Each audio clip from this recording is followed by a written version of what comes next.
Hey guys, honestly, I think it's always Swamp Thing videos that I choose to talk to you guys on.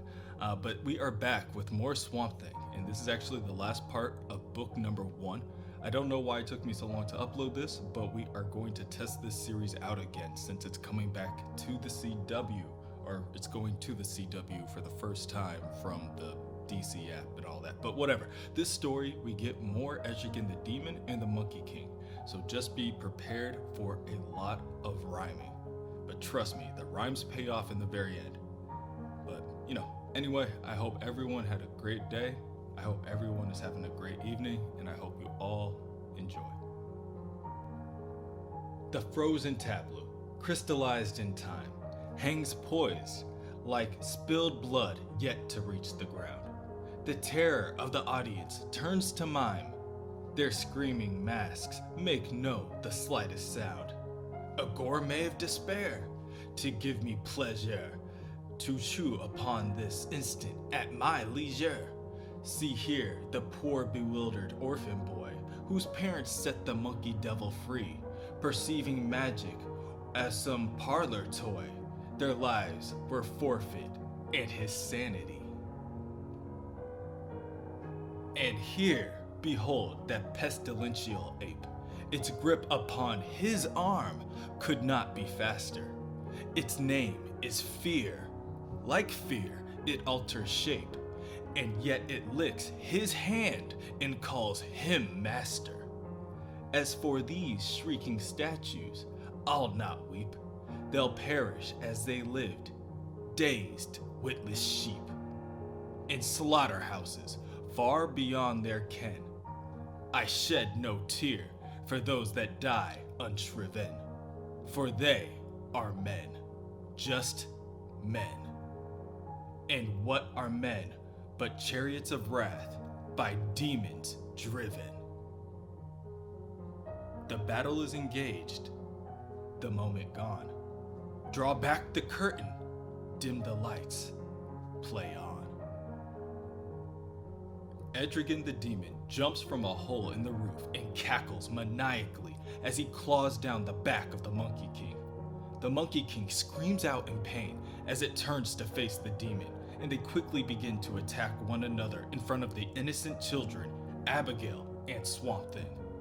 Abigail runs towards the Monkey King and sees that it still has Paul within its grasp. Her mind is made up. She is supposed to look after the children. It's her job. She inches herself closer to Paul while the Monkey King is distracted, and much to her surprise, the Monkey King lets go of Paul before she can attempt to intervene.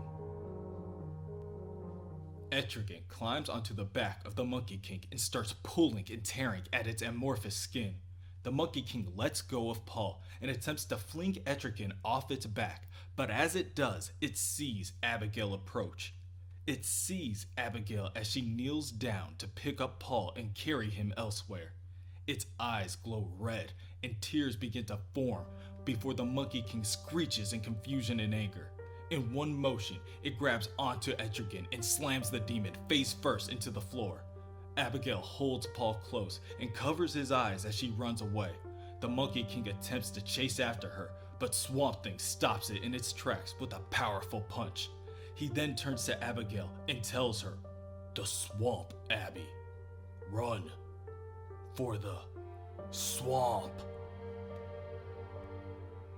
The Monkey King does not relent. It gathers itself and attempts to once again chase after Abigail. Swamp Thing answers this by slamming the creature into a nearby wall, effectively creating an exit leading to the outside. "But you," Abigail says. "What about you? There are 2 of those monsters and..." Swamp Thing continues to attack the Monkey King, ripping its limbs from its body, just for them to transform into demonic centipede-like creatures. One of the creatures scutters towards the fleeing woman, but it too is stopped as Swamp Thing grabs a hold of it and rips it apart with his bare hands. "3 monsters," he tells Abigail. "Run." Elsewhere, not far off, Matt Cable, Abigail's husband, lays upside down, beaten, broken, and bleeding out. inside his overturned vehicle. He may have been drinking. Abby? Abby? Where are you, Abby? Off with the kids? I bet. Always off with the kids. It was me who needed you. It was... Huh? Do you hear that? That buzzing? Is that a fly? Matt asks out to no one in particular. I know we argued, but I was sorry. I came after you to help. A little drunk. Curved too fast. Who's all this blood, Abby? Oh, God. Oh, mother, I don't want to die, Matt says as he slowly begins to come to terms with this situation. I don't want to die. You don't have to, a voice answers. Matt looks over and is startled by what he thinks is him imagining a fly speaking to him. Ah, I see that I have alarmed you.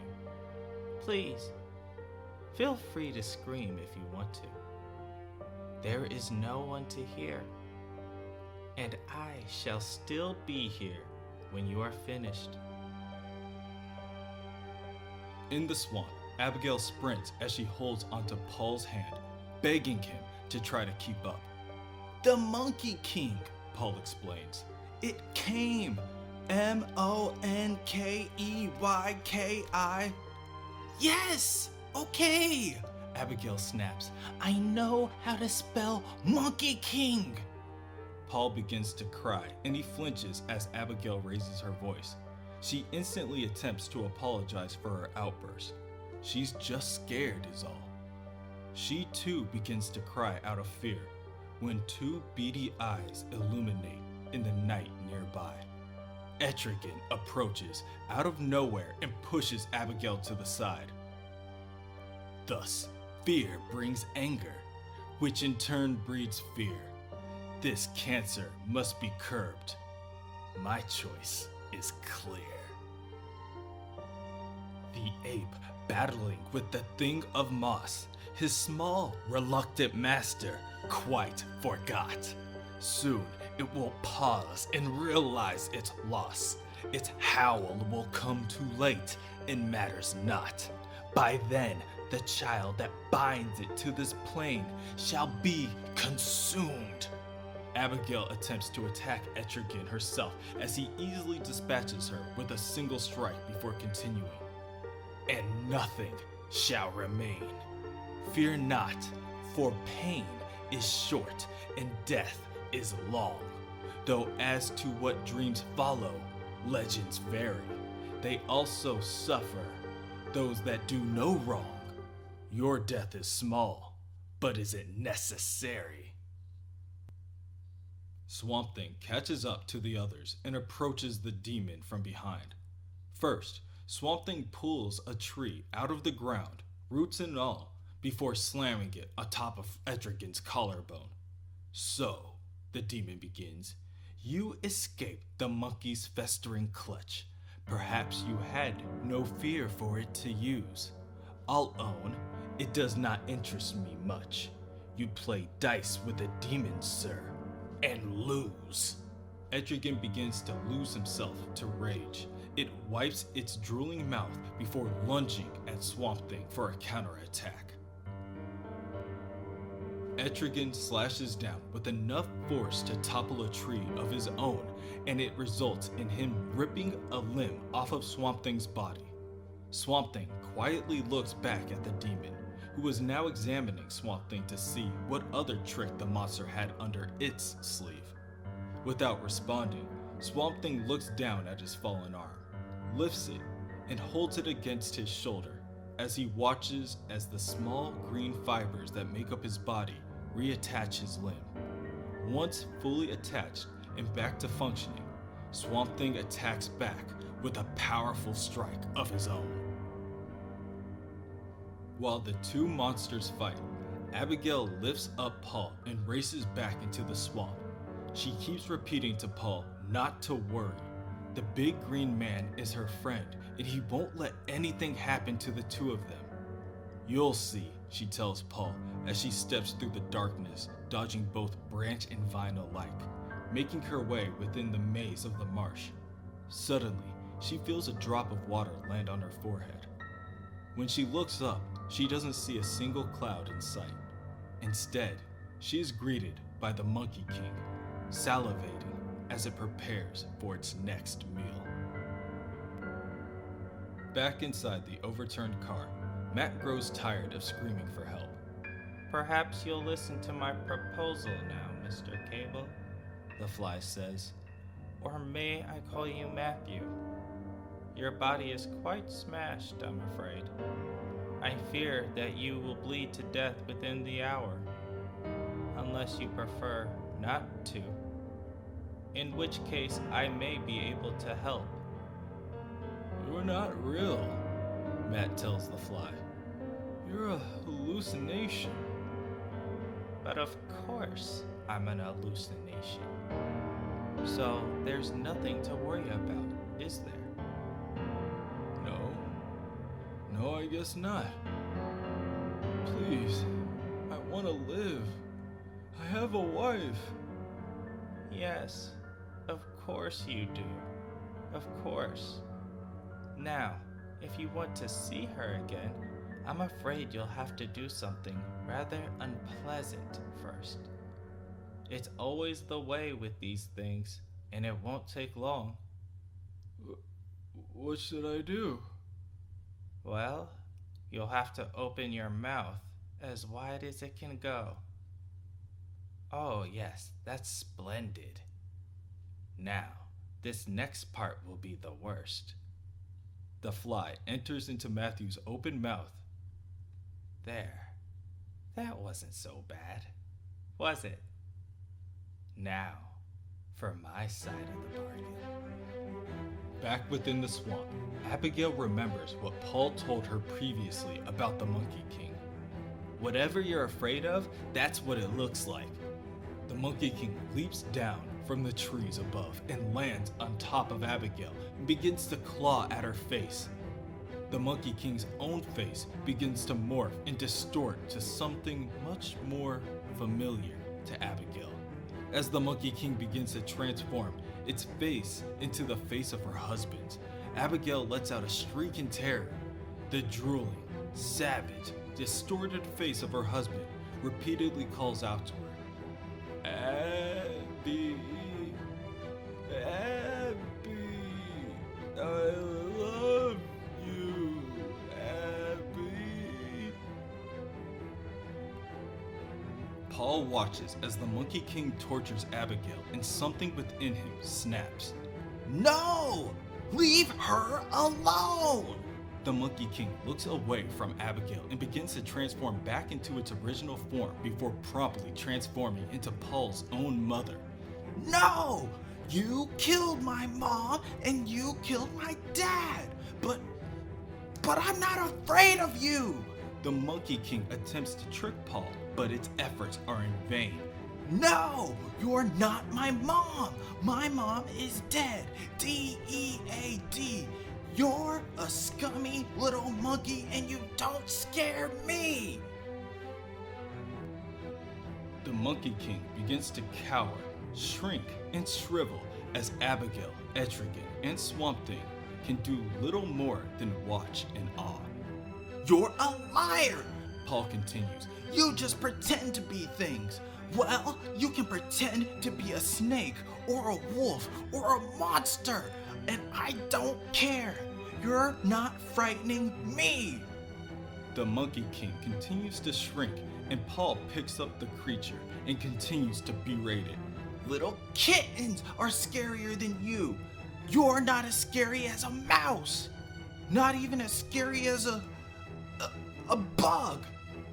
Etrigan, now entertained by the ongoing events, walks over and grabs the Monkey King out of Paul's hand before tilting his head back and eating the Monkey King whole in one bite.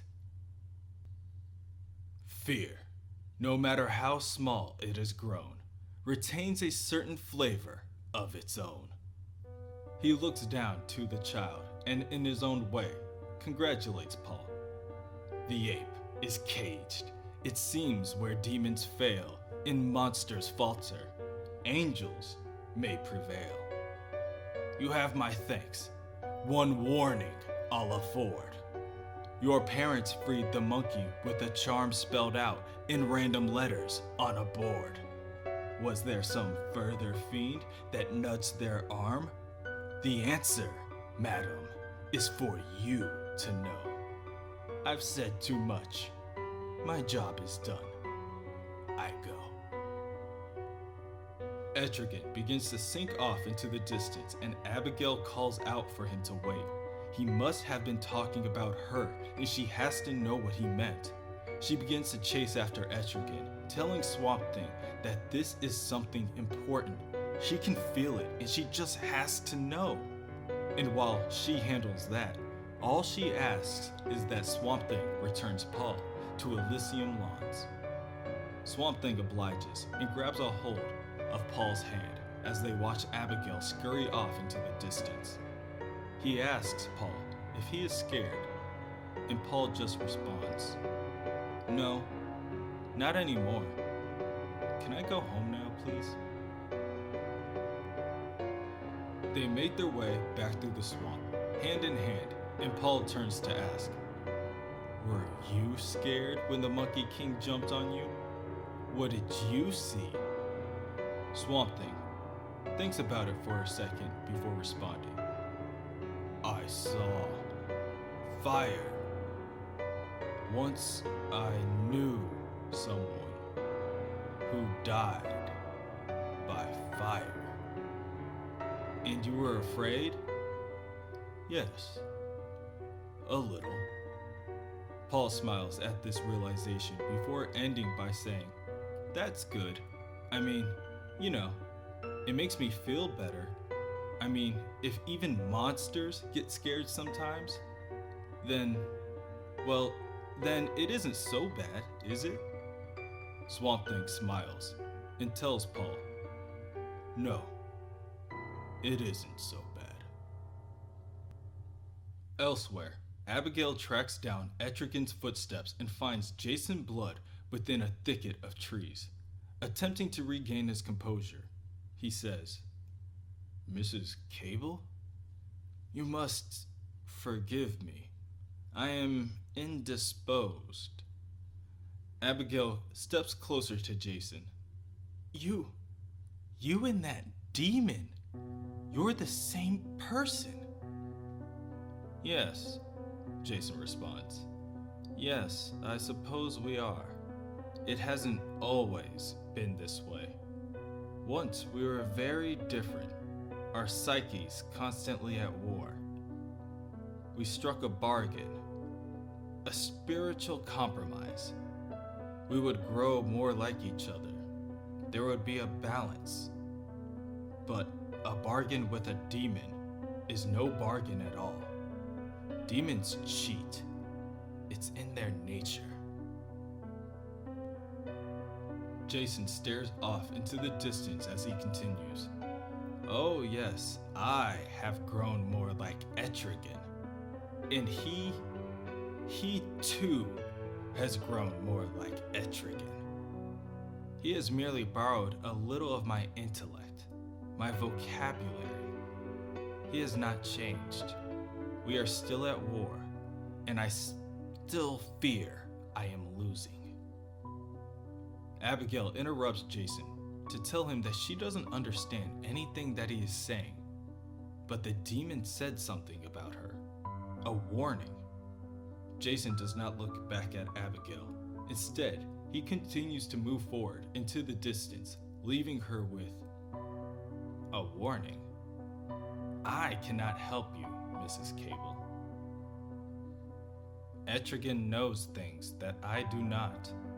If he warned you, you'd best stay on your guard. Sometimes a demon may offer words of wisdom, and sometimes they may even tell the truth." Swamp Thing returns Paul to Elysium Lawns, but again, he feels something in the air. is off. Along the eastern edge, the skies aflame, he sulks back into his mud, his ferns and stones. Is it unease he feels, without a name, or merely autumn gnawing at his bones? The things of shadow vanish with the night, whose horrors are still heralded by light. Thus, mollified she goes, hard words forgiven, down highways in the dark, by demons driven. Abigail also attempts to make her way home. She stormed off earlier after arguing with her husband, and, much like the storm that appeared out of nowhere and abruptly began to drench her, she wishes both had never happened. But suddenly, Matthew Cable drives by in their car. He tells her that he came after her to apologize. He just wanted to help.